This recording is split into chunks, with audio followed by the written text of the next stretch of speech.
Bismillahir Rahmanir Rahim. Assalamu alaikum. Gather around, my students, for today's lesson. Today, I'd like to discuss 3 things I disagree with my teacher. First, my teacher says that Shaitan would be punished in the fire of hell. However, since Shaitan is made of fire, how can he feel any pain in the fire of hell? How could fire ever hurt fire?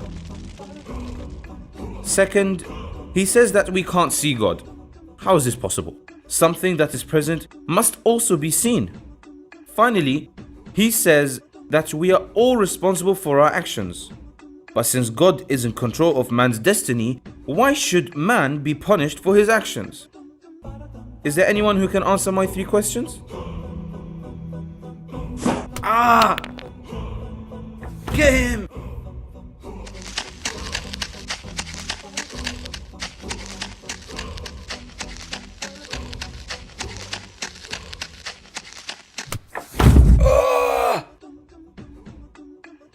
Okay. I surrender. Now what? Take him to the Khalif. I seek justice. Later at the palace. Bahlul, what has he done this time? O noble and just Khalif, I have been wronged. This man threw a clod of mud at me. Why in Allah's name did you hurt this man, O Bahlul? Hey, I was only answering his questions. Bahlul, how can you answer someone's questions by hurting them? Huh? Hurt? Pain? I don't see any hurt or pain. Can you please show me your pain, dear sir? I did not know pain could be seen. What? Are you insane? Pain is only felt, it can't be seen, you fool. Exactly. The same way that God exists, even though he can't be seen. Furthermore, since a clod of mud can inflict pain on you even though you too were created from mud, then why can't Shaitan, who is made of fire, be punished by the fire of hell?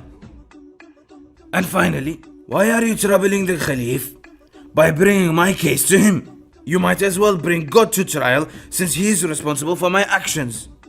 Now, if you would excuse me, I need to go look for my horse. This is probably the most famous story of Bahlul. His intellect, presence of mind, and razor-sharp wit are all amazingly portrayed in the classic story.